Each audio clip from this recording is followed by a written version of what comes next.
ඉතින් ඔයාගේ ජීවිතයට තේරෙනවද ඔයා නිකන් හරියට අලුතෙන් ඉපදුන කෙනෙක් වගේ ඔයාගේ ජීවිතේ හිස් ඇතුලෙන් අභ්‍යන්තරයෙන් හිස් වගේ ඔයාට තේරෙනවා නම් මේ රීඩින් එක ඉතුරු ටික අවසන් වෙනකම් බලන්න. ඔයාගේ ජීවිතේ ආත්මය දැන් විනෝදයක් වෙන විනෝදයක් සඳහා ඉපදීමක් කරන් තියනවා කියන එක මේ රීඩින් එකේ කියනවා. ඔයාගේ ජීවිතේ දැන් තනිකම තියෙනවා නිකන් හරියට මඟ හැරිලා වගේ ඔයාට දෙයක් මඟ හැරිලා වගේ ඔයාට තේරෙනවා වෙන්න පුළුවන්. ඒ වගේම ඔයාට යන්න අවශ්‍යයි. නමුත් ඔයාට යන්න පාර හොයාගන්න බැරි එකක් තියෙනවා. ඔයාට මඟ පෙන්වන්න කෙනෙක් ඔයාට හම්බෙලා තියෙන්න පුළුවන් මේ වෙද්දී ඔයාගේ ජීවිතේට. නමුත් ඔයා මේ මඟ පෙන්වීම ලබා ගන්නේ කොහොමද කියන එක, එයාගෙන් කොහොමද ඉගෙන ගන්න කියන එක, ඔයා කියන දේවල් තේරෙන්නේ නැති එක ඔයාට තියෙනවා. ජීවිතේ හරියට අලුත් ඉපදුන ළමයෙක් වගේ කෙනෙක් ඉතින් ඔයාගේ ජීවිතේ තාම තියෙන්නේ ආධුනික මානසිකත්වයේ පෘථිවියේ අනිත් මිනිස්සුන්ට වඩා ඔයාගේ ජීවිතයේ ආධුනික මානසිකත්වයේ තියෙනක තමයි රීඩින් එක කියන්නේ. ඒ වගේම ඔයා අභ්‍යන්තරයෙන් හිස් නමුත් ඔයාගේ ඇතුලෙන් ඔයා විනෝදයෙන් ඉන්නවා. ඇතුලෙන් හිස් වුණාට ඔයා හරිම විනෝදයෙන් සැහැල්ලුවෙන් ජීවිතය ගත කරන කෙනෙක්. ඔයාට තේරෙනවා තනි වෙලා කියලා. ඔයා විශ්වයේ තනි වෙලා වගේ හරියට ගොඩක් අය ඉන්න තැනක තනි වෙලා වගේ ඔයාට හැඟීමක් තියෙනවා ජීවිතේ. ඒ වගේම ඔයා යන්න ඕන පාර හොයාගන්නකොට ඔයාට චුට්ටක් අමාරු ගතියක් තියෙනවා ජීවිතේ මේ කාලෙදී. ඉතින් ඔයා ජීවිතේ යම් තීරණයක් ගැන යම් දෙයක් ගැන තීරණය කරනකොට ඒක හරියට පොඩි ළමයෙක් තීරණයක් ගන්නවා වගේ කියලා ඔයාට තේරෙලා තියෙනවා.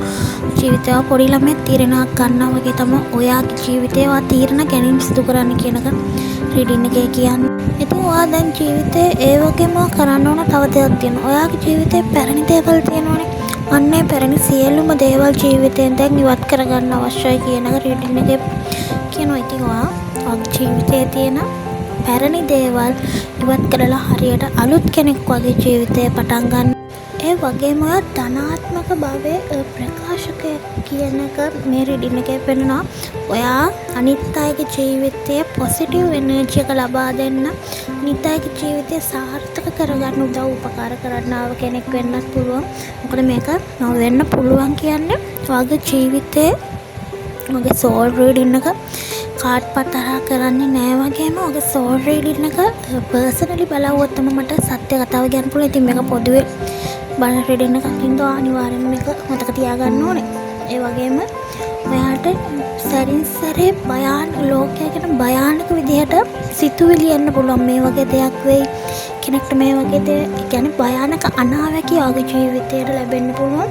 ඒ වගේම ඒ දේවල් වලින් ඔයා චුට්ටක් නොසන්සුන් වෙන, ඔයා කලබල වෙනවා තත්ත්වයක්පත් වෙනවා. නමුත් ඔයා කලබල වෙන්න අවශ්‍ය නැහැ. ඒ දේවල් බැහැර කරන්න. මොකද ඒ දේවල් ඔයාගේ ජීවිතයට අවශ්‍ය නැහැ. ඒ අනාවැකි සිහිනයන් වලින් හෝ මනසට දැනෙන විදිහින් හෝ ඒ දේවල් අවශ්‍ය නැහැ කියන කියන්නේ හින්දා ඒ අනාවැකිය දැන් ඉවත් කරගන්න ඔයා සතුටින් ඉන්න. මොකද ඔයාගේ ආත්මයේ සතුටක් වෙනුවෙන් තමයි උපතරන් තියෙන්නේ. අන්නේ සතුට අත්විඳින්න ඔයාගේ ජීවිතේ ඔයා තනි වෙලා නැහැ. ඔයාට මාර්ග හොයාගන්න බැරිකමක් තියෙනවා. අන්න ඒක ඔයාට හම්බ වෙයි. තව ඒකට තව යනවා කාලය. තව ටික දීර්ඝ කාලයක්යි. ගොඩක් වෙලාවට වසර 8ක් වගේ යන්න පුළුවන්. ඔයාට වසර 7ක් වගේ යන්න පුළුවන් ඔයාගේ මාර්ගය හොයාගන්න.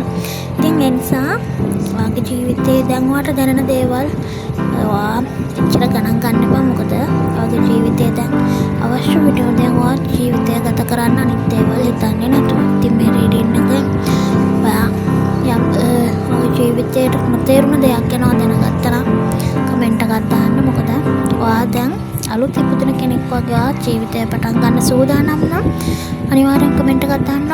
ඔයා සූදානම් කියන එක.